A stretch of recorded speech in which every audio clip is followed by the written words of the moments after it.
Bienvenue sur Top Invest, la chaîne des top d'investissement. Ici, on parle essentiellement d'entreprises de qualité.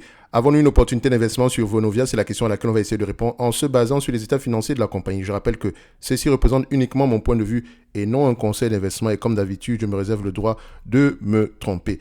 Donc, c'est une entreprise qu'on a déjà eu à mentionner il y a quelques temps. Okay. Il me semble que quand on parlait de Vonovia, c'était il y a 8 mois à cette période, ils n'avaient pas encore coupé leur dividende et vous pouvez resuivre cette vidéo-ci. Elle dure à peu près une quarantaine de minutes. J'ai essayé de vraiment aller en tout cas, je vais dire un tout petit peu en profondeur sur cette compagnie-ci. Donc, la vidéo d'aujourd'hui ne sera pas aussi longue. Les deux sont complémentaires. Vous irez voir que dans cette vidéo, le prix à cette période était à 24 euros.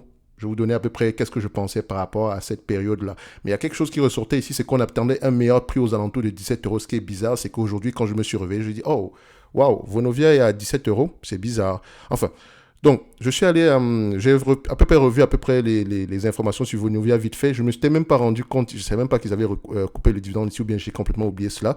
Et ce n'est pas bizarre parce que, en fait, c'était visible. Je n'aime pas parler comme ça, mais comme je dis souvent ici, il y a un avantage ici à regarder généralement les chiffres et poser les bonnes questions. Ici, vous allez vous rendre compte que vous pourrez à peu près avoir les bonnes réponses. Si vous posez les mauvaises questions, vous aurez toujours les mauvaises réponses. Quand vous rendez compte qu'il y a une entreprise en date d'aujourd'hui qui s'en va vers un environnement où les taux d'intérêt sont de plus en plus élevés et qui a une dette nette sur EBITDA supérieure à 10 fois les EBITDA. Et encore, c'est déjà, on est même à combien? On est à 24 fois les EBITDA. Je veux dire, c'est dur. C'est énorme. Le niveau d'endettement ici est tout simplement énorme. Peut-être sans quoi aller vérifier ici. Donc, il faut à peu près lire les rapports financiers ici pour voir si c'est réellement ça. Mais quand moi, je vois ça alors que je recherche du 10, vous pouvez voir à quel point on est extrêmement endetté. Donc, ce qui veut dire que Vonovia va devoir vendre massivement certains de ses actifs, même si elle a un certain business ici qui consiste à vendre des immeubles, des immeubles à logement, etc. Oui. Mais à long terme ici, on sait qu'on a besoin, il faut absolument que le niveau d'endettement commence un tout petit peu à baisser. Donc, première chose, c'est couper ce dividende-là. Et c'est ce qu'ils ont fait. Je pense qu'ils ont réduit le dividende ici, il me semble. Donc, quand je regarde ici, dividende ici, per share. Donc, on va juste regarder sur les 12 derniers mois ici. On voit que le dividende ici a été réduit. Ça, c'est la première bonne nouvelle. On l'a réduit de moitié. C'est la première bonne nouvelle. Donc, quand on est entre 1,66 € et 0,85, ça donne combien? Donc, quand je fais 1,66 moins 0,85, ça donne ici à peu près 0,81 de différence. Le nombre d'actions en date d'aujourd'hui, c'est combien? Donc, on regarde ça. On a à peu près 794 millions d'actions, donc multiplié ici par 794,33 millions d'actions. Ça donne à peu près ici aux alentours de soit 643 millions. Donc, c'est-à-dire que Vonovia ici a la capacité de rembourser à peu près 643 millions par an. Attention. Maintenant, la dette en elle-même, il faut regarder la structure même de cette dette-là. Quelle est la dette à taux fixe? Quelle est la dette à taux variable? Quel est le type de dette qu'on a présentement ici? Est-ce que c'est sécurisé? Non sécurisé? Parce que quand c'est sécurisé, c'est un peu plus compliqué. La marge de manœuvre est un peu plus compliquée parce que il y a des entités qui détiennent les biens immobiliers ici. Si vous faites défaut sur la dette, ils récupèrent le bien immobilier. Mais si c'est non sécurisé ici, il y a de fortes chances que le prêteur soit plus enclin ici à négocier. Ce n'est pas certain dans tous les coups ici, mais voilà, vous avez à peu près l'idée générale derrière. OK, donc c'est important à aller regarder. Maintenant, quelles sont les conditions, quels sont les covenants sur la dette? Donc, quelles sont les restrictions que le prêteur vous a données sur cette dette-là? C'est important à aller regarder. Donc, ici, par exemple, par rapport au plus gros client de l'entité ici, ça n'a pas lieu d'être parce que, bon, c'est toujours aller vérifier ici parce que je parle comme ça, c'est pas comme si je savais quoi que ce soit par rapport au plus gros client ici, mais vu que c'est de l'immobilier résidentiel, c'est le type d'immobilier qui aura tendance à bien se comporter ici. Et si vous regardez également la structure de l'immobilier en Allemagne, vous voyez qu'il y a une énorme pression ici qui pourrait être favorable à Vonovia. Donc, c'est-à-dire que quand Vonovia va se mettre à vendre certains de ses actifs ici qui ont des cap rates aux alentours de 2-3%, je ne sais pas comment c'est possible, mais ça coûte cher en Allemagne. Franchement, soit ça coûte cher parce qu'il n'y a pas assez de place pour construire, mais dans tous les cas de figure, l'immobilier résidentiel coûte extrêmement cher. En tout cas, si par rapport à l'immobilier que Vonovia détient, ce sont les vrais chiffres ici, ça va être compliqué. Donc, comme je l'avais dit la dernière fois, c'est souvent intéressant de regarder cette entreprise du point de vue actif tangible net par action parce que les entités immobilières ici européennes ont tendance à vous donner la véritable valeur des actifs. Regardez également le taux d'occupation, etc. Quand on regarde ici les actifs tangibles par action, on est aux alentours de 34 €. Et je vais m'arrêter à ce niveau-là.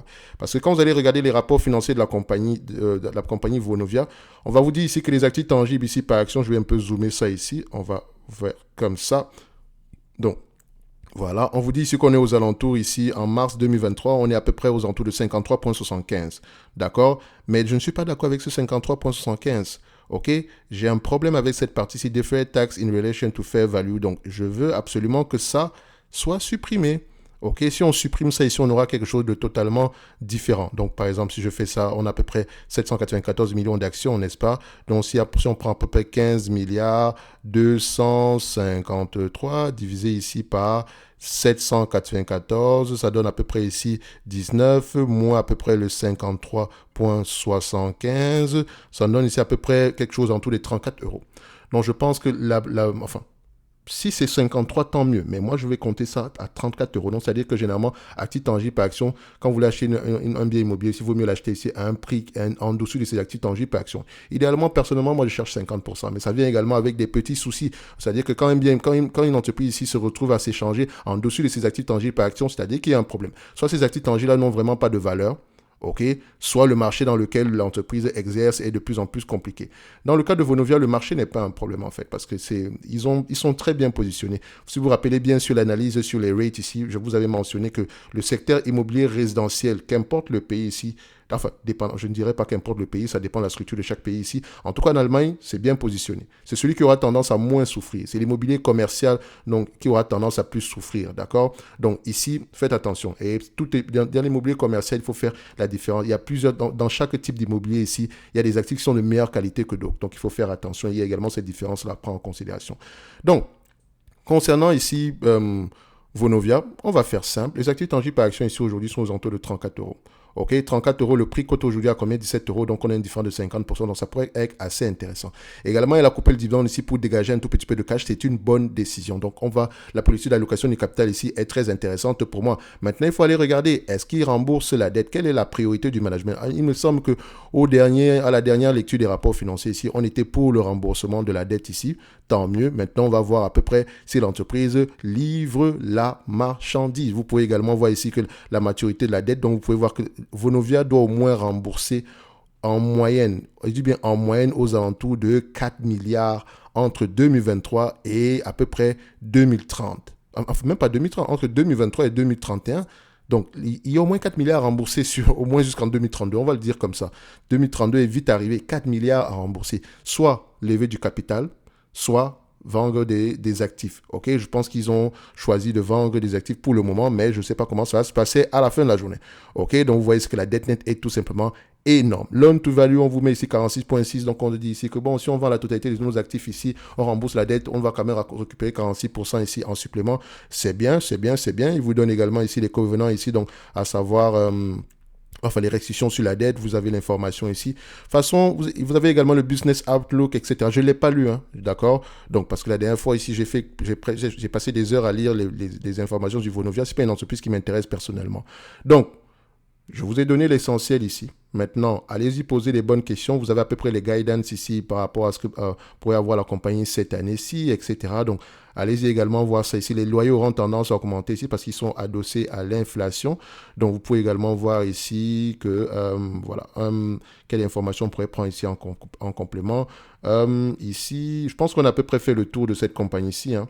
D'accord? Donc, la dette, c'est le plus important à aller regarder ici. Oui, l'entreprise est très sous-évaluée en date d'aujourd'hui. Donc, le target qu'on avait ici a été atteint. Même si à 24 euros, c'était intéressant, mais voilà.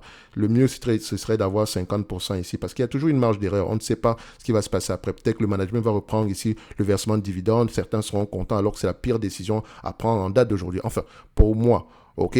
Donc, quand on regarde ici à peu près les FFO, bon, malheureusement, ce n'est pas les FFO, c'est l'operating cash flow ici. Donc, on va essayer vous essayez de voir ici. Si on les prend ici à 10 fois les operating cash flow ici, d'accord? Ça nous donne à peu près 24 euros ici. C'est un business assez prévisible. Donc, on peut se dire ici qu'il y a de grandes chances qu'on revienne au moins aux alentours de 24 euros. Sinon, plus que ça, si on se négocie à la moyenne de ses actifs tangibles par action. Et c'est un business ici qui a l'habitude de s'échanger à peu près à ses actifs tangibles par action. Donc, si on prend ici le tangible book value per share, D'accord? On prend ça et on prend ici le prix de l'action ici. Donc, vous constatez que quand on regarde ici le tangible book value ici per share, nous avons ici une entité qui a tendance à s'échanger aux alentours de la valeur de ses actifs tangibles. Donc, les actifs tangibles ici sont marqués à 37 euros pour le mois de décembre 2022. Actuellement, on est à 34 euros. Donc, il diminue également. Il faut également vérifier pourquoi est-ce qu'il diminue parce qu'on n'a pas envie d'avoir des actifs de 34 euros pour se retrouver à 20 euros demain. C'est la raison pour laquelle il faut toujours se garder une marge de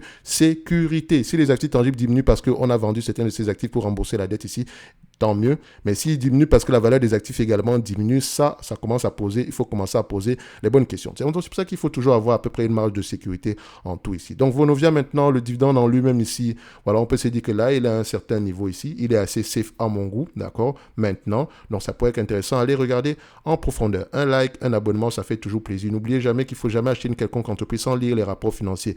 Regardez les chiffres ici, c'est pour poser les bonnes questions parce que l'analyse fondamentale, c'est le quantitatif et le qualitatif. Le quantitatif présente les chiffres. Le qualitatif fait parler des chiffres. Les deux sont indissociables. Donc, si vous investissez sur une quelconque entreprise en vous limitant uniquement aux dividendes, aux bénéfices nets, au PER, c'est une erreur monumentale. Il faut comprendre le business, il faut comprendre la dynamique derrière ce business. Il faut comprendre même pourquoi est-ce qu'elle fait des bénéfices, pourquoi est-ce qu'on a des PER très peu élevés en date d'aujourd'hui. OK? Tout ceci, c'est la lecture. Oui, 100 pages, 200 pages, 300 pages, c'est rien du tout. Est-ce que vous préférez perdre votre argent en date d'aujourd'hui ou lire des centaines de pages afin d'au moins pouvoir le préserver? Donc, si vous n'avez pas la capacité de le faire, parce que ce n'est pas grave, ou bien le temps, même pas la capacité, s'il vous plaît, limitez-vous à des ETF. Merci. D'accord? Limitez-vous à des ETF. OK? Donc, Vonovia en date d'aujourd'hui, ça peut être intéressant à les regarder. OK? Ceci n'est que mon point de vue. Et on se donne rendez-vous ici sur la prochaine vidéo. Et d'ici là, portez-vous bien. Merci.